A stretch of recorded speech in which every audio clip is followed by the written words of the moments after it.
भारतीय इतिहास से संबंधित कुछ प्रश्न आपके साथ डिस्कस किए जा रहे हैं जो परीक्षाओं के लिहाज से बेहद महत्वपूर्ण हैं। अगर इन्हें मेरे साथ कुछ समय देकर इत्मीनान से अगर प्रैक्टिस करते हैं तो अभ्यास के साथ में आपके साथ ये चीज़ें एकदम आपके साथ हो जाएंगी जो परीक्षाओं के लिहाज से बेहद महत्वपूर्ण साबित होंगी। इसलिए इनके हमारे साथ इन प्रश्नों का जवाब देने का प्रयत्न करें। इनमें से पहला प्रश्न है, निम्नलिखित में से किस सुल्तान ने खलीफा से अधिष्ठान प्राप्त नहीं किया था?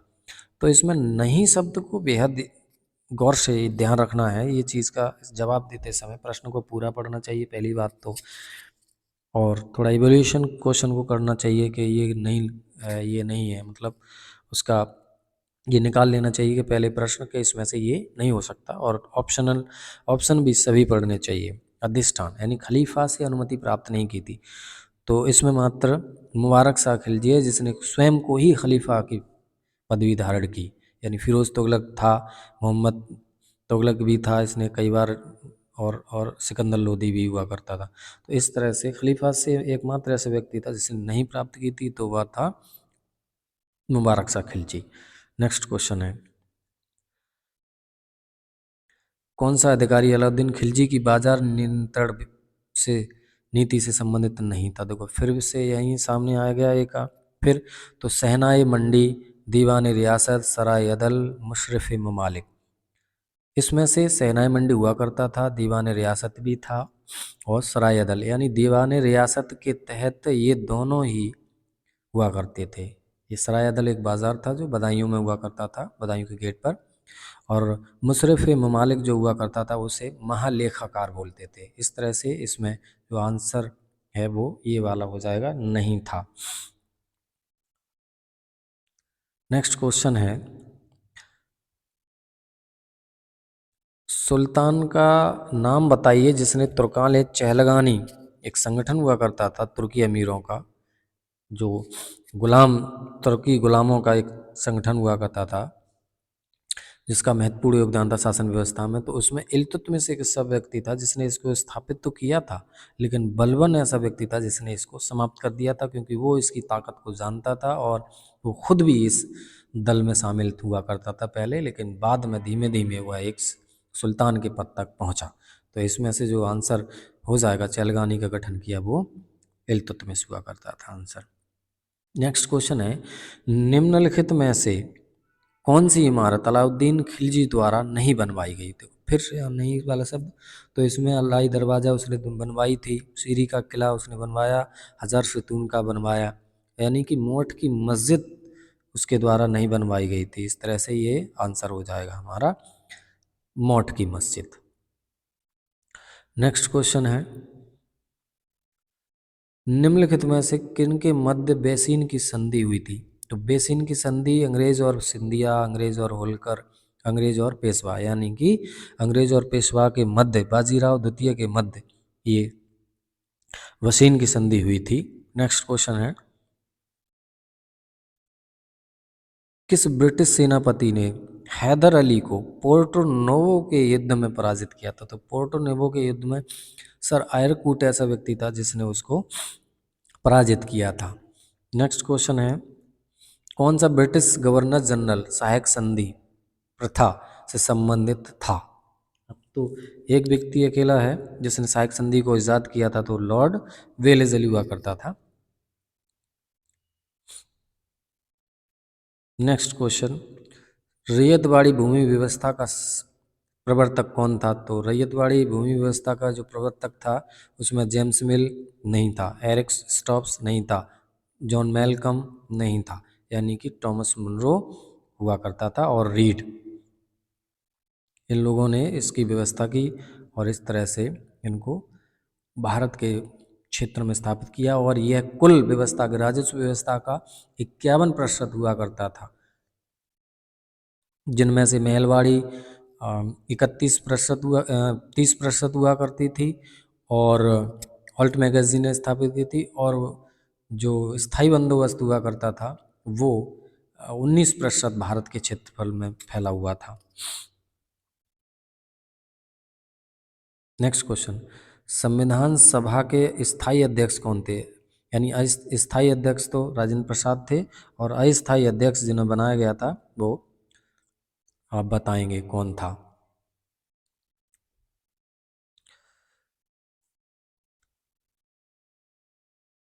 ब्रिटिश भारत में केंद्रीय और प्रांतीय वित्त को पृथक करने की दिशा में प्रथम कदम किसने उठाया था? सॉरी, एक प्रश्न और है सर। यही है। यानी आप इस क्वेश्चन का जवाब तो आपको पता चल ही गया है, लेकिन इस क्वेश्चन का जवाब तो आपको पता चल गया, डॉक्टर राजेंद्र प्रसाद थे, लेकिन आप उसके अस्थायी अध्यक्ष का नाम कमेंट बॉक्स में डालेंगे। अब इसमें पूछा है ब्रिटिश भारत में केंद्रीय और प्रांतीय वित्त को पृथक करने का यानी अलग अलग करने का प्रथम कदम किसने उठाया था? उसमें तो लॉर्ड मेयो एक ऐसा व्यक्ति था जिसने वित्त विकेंद्रीयकरण की व्यवस्था को स्थापित किया था। नेक्स्ट है, निम्नलिखित में से कौन 1946 के कैबिनेट मिशन का सदस्य नहीं था? अब इसमें से भी आपको जवाब देना है। लॉर्ड पैथिक लॉरेंस था, सर स्टेफर्ड क्रिप्स हुआ करता था, अलेक्जेंडर हुआ करते थे, और सर जॉन साइमन जो व्यक्ति था वो इसका सदस्य नहीं हुआ करता था। इस तरह से सर जॉन साइमन जो है वो हमारा जवाब हो जाएगा। नेक्स्ट क्वेश्चन है, वासुदेव के सम्मान में विदिशा का गरुड़ स्तंभ किसने निर्माण करवाया था? तो इसमें हेलियोडोरस हुआ करता था। नेक्स्ट क्वेश्चन है, तमिल व्याकरण, तमिल में एक व्याकरण की पुस्तक लिखी गई थी, वो ग्रंथ कौन सा सबसे प्राचीनतम ग्रंथ माना जाता है? वो कौन सा था? उसमें पुरुना पुरुन रात्रुपदई शिल्पदिकारम पुनरानुरु तोलकाप्यम और अनुत्तरित, यानी कि इसमें जो ये अगर हम देखेंगे ये सभी क्वेश्चंस, तो इसमें तोलकाप्यम एक एकमात्र ग्रंथ था तोलकाप्य द्वारा रचित, जिसको जो कि प्राचीनतम तमिल व्याकरण की पुस्तक माना जाता है। नेक्स्ट क्वेश्चन है, किस शासक के काल में यानी कंधार मुगलों के हाथ से निकल गया था? तो मुगलों के हाथ से जो कंधार निकला था वो था जहांगीर व्यक्ति हुआ करता था, और ये उसके हाथों से निकला तो 1622 और 23 की बात है, जब शाह अब्बास प्रथम जो व्यक्ति ईरान का शासक हुआ करता था उसने इस क्षेत्र पर अधिकार कर लिया था। नेक्स्ट क्वेश्चन है, कौन मुगल लेखक से संबंधित नहीं है? तो ये मुगल काल में जो लेखक हुआ करते थे निम्न में से जो सामने दिए गए उनमें से हैं या नहीं है, इनमें से कौन संबंधित है? तो इसमें अदर ऑप्शन भी दिए गए हैं आपको, ये सभी हैं या नहीं है। यानी अब्दुल हमीद लाहौरी ये शाहजहाँ के समय में हुआ करते थे, अब्दुल फजल अकबर के समय में थे, जगन्नाथ पंडित भी यानी कि शाहजहाँ के समय में थे, और फैजी अकबर के समय में आपको पता ही है। तो इस तरह से ये आपका चौथा आंसर सही हो जाएगा। नेक्स्ट क्वेश्चन, मुगल काल में मुद्दती और दर्शनी थे, तो मुगल काल में दो शब्द इस्तेमाल किए गए, मुद्दती और दर्शनी। तो वो क्या चीज़ नहीं थी? यानी कि ये हुंडी के प्रकार थे। हुंडी यानी कि एक प्रकार के कुछ कागजात हुआ करते थे जिन्हें दिखाकर आप अपनी रकम को प्राप्त कर सकते थे।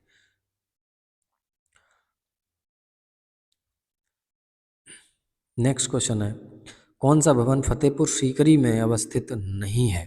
तो नहीं वाला फिर से पता करना है इसमें, यानी पंचमहल है ही, जहांगीरी महल दिया गया है वहाँ बनाया गया है, जोधाबाई महल भी बनाया गया है, यानी कि तुर्की सुल्ताना की कोठी वहाँ पर नहीं बनाई गई है। नेक्स्ट क्वेश्चन है, फैज़ाबाद में 1857 के विद्रोह का नेतृत्व किसने किया था? तो फैज़ाबाद में जो नेतृत्व किया था, वक्त कहाँ दिल्ली में थे, ब्रिजेश कदर हमारे लखनऊ में हुआ करते थे, जहाँ बेगम हजरत महल हुआ करती थी, और बरेली में हमारे अजीमुल्ला थे, और मौलवी अहमदुल्ला जो हुआ करते थे, मौलवी अहमदुल्ला, तो उन्होंने इस क्षेत्र में यानी फैज़ाबाद में 1857 का विद्रोह का नेतृत्व किया था और इन पर ब्रिटिश सरकार ने इनाम भी घोषित किया था, लगभग 50,000 के आसपास इनाम घोषित किया था। नेक्स्ट क्वेश्चन है, राजनीतिक शक्तियों में से किसने सर्वप्रथम अंग्रेजों के साथ सहायक संधि की थी? तो सहायक संधि हैदराबाद के निजाम ने सबसे पहले सहायक संधि की थी। गवर्नर जनरल, गवर्नर जिसने देसी भाषा समाचार वर्नाकुलर प्रेस एक्ट जो लागू किया था वो था लॉर्ड लिटन, और जिसने समाप्त यानी कि रद्द किया था वो हुआ करता था लॉर्ड रिपन। नेक्स्ट क्वेश्चन है, सर्वेंट्स ऑफ पीपल सोसाइटी की स्थापना किसने की? तो सर्वेंट्स ऑफ पीपल की स्थापना, जो पीपल सोसाइटी की स्थापना की थी वो लाला लाजपत राय हुआ करते थे। उन्होंने 1921 में और पूना में इसकी स्थापना की थी। एक दूसरी संस्था है सर्वेंट्स ऑफ इंडिया सोसाइटी, जिसकी स्थापना गोपाल कृष्ण गोखले ने की थी 1905 में। नेक्स्ट क्वेश्चन है, नासिक के कलेक्टर जैक्सन की हत्या किसने की थी? जैक्सन की जो हत्या की थी वो अनंत कनारे ने की थी। नेक्स्ट क्वेश्चन है, 1911 में एक अनिवार्य शिक्षा बिल प्रस्तावित किया गया था, वो इंपीरियल विधान परिषद में किया गया था। तो वो किया था गोपाल कृष्ण गोखले ने। इसमें सर हरवुड बटलर नहीं थे, सचिदानंद सिन्हा नहीं थे। इनको बताइए था कि उन्होंने उसमें अस्थायी अध्यक्ष हुआ करते संविधान सभा के। हालांकि बटलर भी एजुकेशन से संबंधित थे। बटलर समिति को 1929 में स्थापित किया गया है। नेक्स्ट क्वेश्चन, जलियांवाला बाग हत्याकांड। जलियांवाला बाग हत्याकांड 13 अप्रैल 1919 एग्जीक्यूटिव काउंसिल विरोध में वायसराय की एग्जीक्यूटिव काउंसिल से इस्तीफा दे दिया था। वो कौन से व्यक्ति थे? वो थे शंकर नारायण, उस समय वो उसके सदस्य हुआ करते थे। नेक्स्ट क्वेश्चन है, तमिलनाडु में श्री राजगोपालाचारी ने किस स्थान पर नमक कानून तोड़ा? तो नमक कानून जो उन्होंने तोड़ा था वो तिरुचनापल्ली से वेदारण्य तक का मार्ग प्रशस्त किया था, लेकिन किस स्थान पर नमक कानून तोड़ा था? तो वो तंजौर क्षेत्र में हुआ करता था।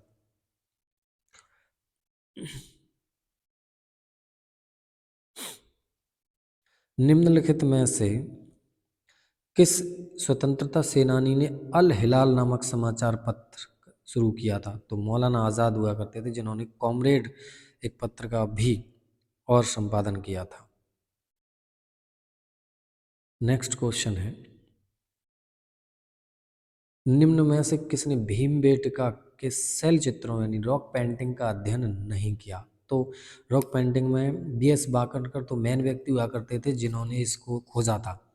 यशोधर मठपाल भी हुआ करते थे जिन्होंने इसका अध्ययन किया, और एरविन न्यूमायर भी हुआ करते थे जिन्होंने इसका अध्ययन किया था। इस तरह से आरसी मजूमदार नहीं हुआ करते थे। हालांकि ये एंशियंट इतिहासकार हैं, लेकिन इन्होंने उसके बारे में कोई भी जानकारी से संबंधित पेश नहीं की। सिंधु सभ्यता से यानी सिंधु स्थल से संबंधित विशाल स्टेडियम एक मिला है, वो कहाँ से मिला है? यानी कि धौलावीरा से मिला है। घोड़ों की हड्डियाँ। नेक्स्ट क्वेश्चन है, घोड़ों की हड्डियों के अवशेष सैंदव स्थल से मिले हैं। तो जो घोड़ों की हड्डियों के जो अवशेष मिले हैं वो सिंधु घाटी के स्थल सुरकुर्दा से मिले हैं। नेक्स्ट क्वेश्चन है अगला, दक्षराग युद्ध कौन सी नदी के तट पर लड़ा गया? तो दक्षराग युद्ध लड़ा गया था यानी रावी नदी के तट पर। अब रावी नदी इसमें दी नहीं गई है, ऐसे कैसे? सतुद्री पुरानी, ये प्राचीन नाम है नदियों के। सतुद्री का मतलब होता है सतलज, अस्किनी का मतलब होता है चिनाव, और वितस्ता का मतलब होता है झेलम, और परशुनी का मतलब होता है रावी, यानी कि ये नदी थी जिसके तट पर ये युद्ध लड़ा गया था। नेक्स्ट क्वेश्चन है, वेदांग। प्राचीन साहित्य में कुछ वेदांगों का उल्लेख किया गया है जिसमें से पूछा गया नहीं है। तो नहीं, ये 5 वेदांग हुआ करते थे जिसमें शिक्षा है होती थी, कल्प होता था, छंद था यानी स्मृति नहीं होती थी, शिक्षा, ज्योतिष, कल्प, छंद और व्याकरण, ये होते थे जो वेदांग होते थे। यानी वेदों को समझने के लिए कुछ चीज़ें थी ये जो इजाद की गई थी इस तरह से। और पुरुषार्थ का पूछा गया नहीं है, तो पुरुषार्थ भी आपको पता होने 4 पुरुषार्थ हैं, धर्म अर्थ काम मोक्ष। तो इसमें धर्म दिया नहीं है, अर्थ काम और मोक्ष 3 चीज़ें दी गई, यानी कि ध्यान नहीं हुआ करता था इसमें आंसर हो जाएगा ध्यान। नेक्स्ट क्वेश्चन है, निम्नलिखित में से कौन सा राज्य में नवपाषाण काल स्थल यानी कि बुर्ज होम जो है वो स्थित है? तो बुर्ज होम पश्चिम बंगाल में है नहीं, असम में है नहीं, उत्तर प्रदेश में है नहीं, और कश्मीर में, ये कश्मीर में है जहाँ से गर्तावास के साक्ष्य भी मिलते हैं। नेक्स्ट क्वेश्चन है, हड़प्पा सभ्यता से संबंधित कौन सा स्थान बलूचिस्तान में स्थित है? तो बलूचिस्तान में जो स्थान है वो है सुतकाकोह, रहमान डेयरी वगैरह, और ये पंजाब वाले क्षेत्र, पाकिस्तान पंजाब वाले क्षेत्र में पड़ते हैं। मुंडी गाक है वो हमारे अफगानिस्तान में पड़ता है। नेक्स्ट क्वेश्चन है, उस स्थान का नाम बताइए जहाँ गौतम बुद्ध की मृत्यु हुई थी। तो गौतम बुद्ध की कुशीनारा में हुई थी, लुम्बिनी वन में उनका जन्म हुआ था, ठीक है। और पावापुरी में जो पावा जगह है वहाँ पर महावीर स्वामी के का देहांत हुआ था, महापरिनिर्वाण मिला उन्हें भी। नेक्स्ट क्वेश्चन है, मगध की सबसे प्राचीन राजधानी यानी आरंभिक राजधानी कौन सी थी? तो पाटलिपुत्र जो हुआ करती थी दूसरी राजधानी थी, यानी गिरिगृह राजगृह जो राजधानी थी, राजगृह या गिरिव्रत जिसे बोलते हैं, वो हमारी राजधानी आरंभिक राजधानी हुआ करती थी मगध की। इस तरह से हमारा आंसर हो जाएगा गिरिव्रत। नेक्स्ट क्वेश्चन है, जैन धर्म के त्रिरत्नों में से नहीं है। अगर ये जो 4 आपको ऑप्शन दिए गए हैं, इन चारों ऑप्शन में से त्रिरत्न नहीं है, यानी 3 रत्न कौन कौन से? सम्यक चरित्र है, सम्यक दर्शन है, यानी सम्यक संकल्प नहीं है, और सम्यक ज्ञान है। इस तरह से आंसर हमारा हो जाएगा सम्यक संकल्प। नेक्स्ट क्वेश्चन है, चोलों की निम्नलिखित प्रशासनिक इकाइयों का आरोही क्रम क्या है? तो आरोही क्रम का मतलब होता है यानी बढ़ते क्रम में, तो बढ़ते क्रम में, और अवरोही क्रम घटते क्रम में, यानी बड़े से नीचे की तरफ। लेकिन हम आरोही की बात करेंगे तो सबसे निचले स्तर से ऊपर की तरफ। तो जो कुर्रम वाला जो शब्द दिया सबसे पहले, यानी कुर्रम, यहाँ कुर्रम नाडु और मंडलम, मंडलम सबसे बड़ा था, नाडु बीच में, और कुर्रम गाँव का समूह हुआ करता था। इस तरह से हमारा जो आंसर हो जाएगा वो सही हो जाएगा वो, यानी कि कुर्रम वाला। नेक्स्ट क्वेश्चन, धार्मिक सत्य के प्रसार के लिए राजा राम मोहन राय द्वारा स्थापित प्रथम संस्था कौन सी थी? उन्होंने एक संस्था स्थापित की थी जो धार्मिक सत्य के प्रसार के लिए की गई थी। उसमें ब्रह्म समाज तो उन्होंने की थी, आत्मीय सभा भी की थी उन्होंने, इस तरह से। लेकिन आत्मीय सभा ही ऐसी थी जिनका 1814-15 में स्थापना की थी, ब्रह्म समाज 1828 में की थी। और लेकिन धार्मिक सत्य के प्रसार के लिए राजा राम मोहन राय ने आत्मीय सभा का गठन किया था। इस तरह से ये प्रश्न है, आप इनका बार बार दोहराएं, और अगर अच्छी लगे हो, ये वीडियो अच्छी लगी हो तो इसका थोड़ा शेयर करें, कमेंट करें और लाइक करें। Okay, good night, have a nice night.